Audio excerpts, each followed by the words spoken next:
G'day, it's Rowan from Elfshot Design.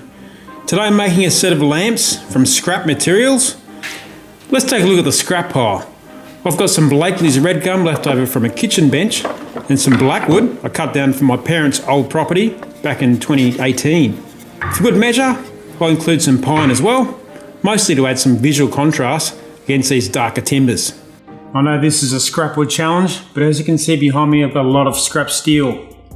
So I'm going to try and incorporate a bit of steel into this project, starting with this bit of square solid bar.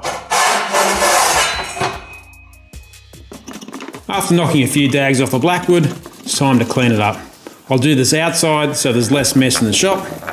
Putting your tools on wheels is one of the best things you can do.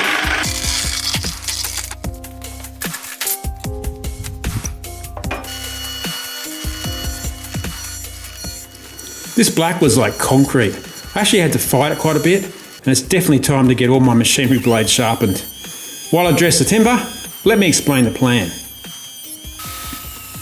I'm making two identical blocks out of glued up scrap wood. Then I'll cut them both the same way so I can mix and match the pieces and kind of Frankenstein them back together. At the bottom, I'm adding a steel box with a light inside. The steel will hide the light socket, which will be mounted to a plywood base. I changed my mind about the red gum after having a closer look, so I'm going to use this old resin-filled railway slipper instead. I used this to make a shed bar many years ago. This is also a tool destroyer. Between the Blackwood and this sleeper, I'm basically running a tool retirement program. Let's skip to the glue up. I've mixed and matched to offer some contrast with a lighter pine. After a bit of clean up, I'm left with my two pieces ready to start chopping up.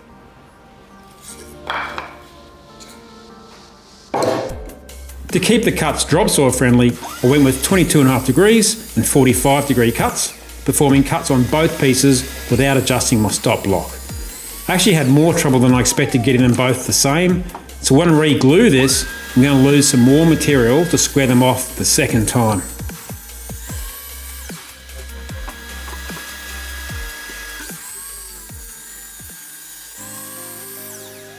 I glued them against a chunk of steel sitting on melamine, which gave me a nice flat surface, reasonably resistant to seeping glue.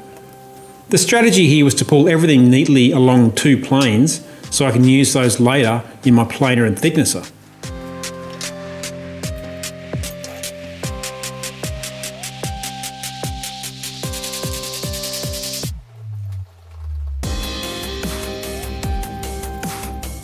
From here it was the usual sand. But I learned a lesson. Even though I thought I was keeping the belt sander nice and level, it still removed far more of the softer material.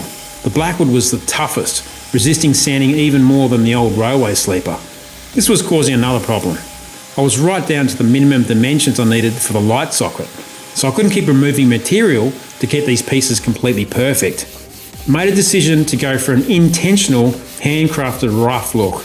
I'll treat them rough, incorporate intentional grinder gouges, slap paint into the crevices. It's a gamble, but perfection wasn't going to work. Quick safety pause here. I'm using a factory-made cord and seal plug from an IKEA lamp because it's already been tested to meet Australian electrical standards. But once you're working with 240 volts, more factors come into play. There's strain relief, so the cord can't pull out and expose live parts. There's insulation and clearances, so nothing inside can short, arc or heat up where it shouldn't. And if your lamp has a metal body, it should be 3-core with the earth.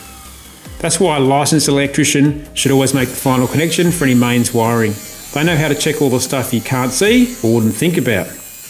Honestly, if you're building lamps at home, 12 volts is the way to go. It's safer, you can experiment more, you don't have to worry about accidentally turning a DIY project into a toaster. The process for fabrication is pretty consistent. Find some stock that's a suitable size, chop it up, then clean the edges on the linisher to prep for welding.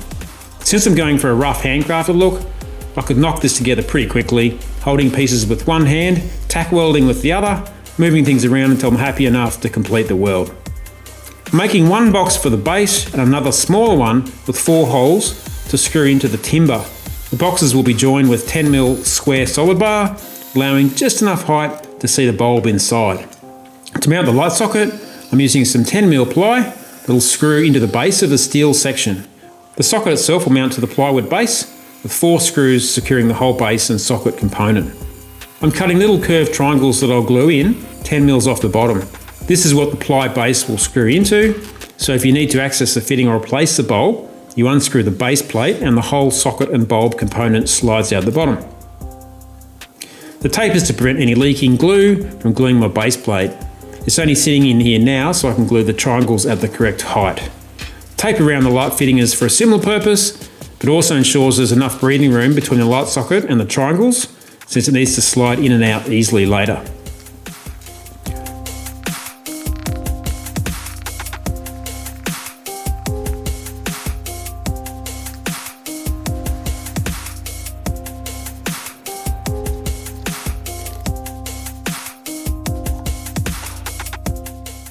Now I'm going to join the steel bits together using this 10mm solid square bar.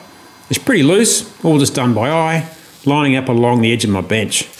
Now that the steel is one piece, I can clean it up with a flat disc grinder. I tried to do this outside when possible, but it was hot and windy, so too much of a bushfire hazard. Did I mention it gets windy up here? It gets windy up here.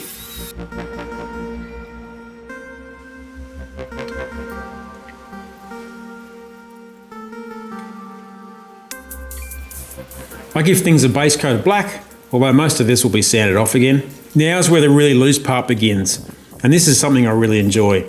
I call it riffing with paint. I'm going to spray green, teal, and a little bit of yellow from spray cans. Then I'll sand it back off, leaving a distressed undercoat look to give the lamps more character. We'll also add some metallic pigment to add an extra layer of depth. After all that, I'll add some black stain to the timber sections to bring out the richness of the hardwoods. I'll lose a bit of contrast by doing this, but I prefer the final finish to be fairly dark anyway, since I want the flickering bulbs to be the main feature. But there's a story behind it.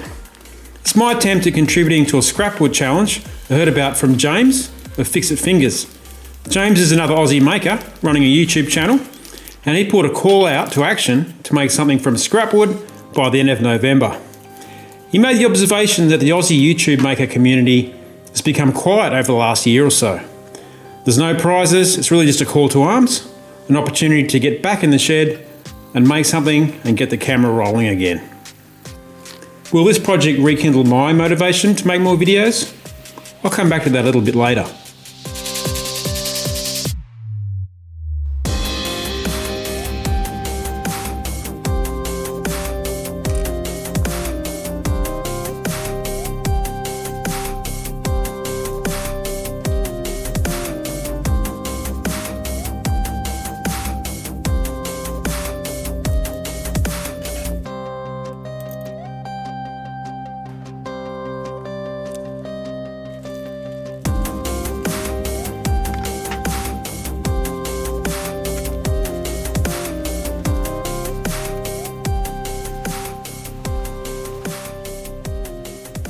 Right, let's get a bit sappy.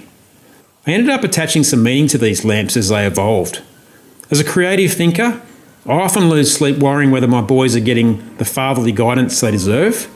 With all my crazy obsessions and hobbies, I do wonder if I'm giving my job as a dad enough attention.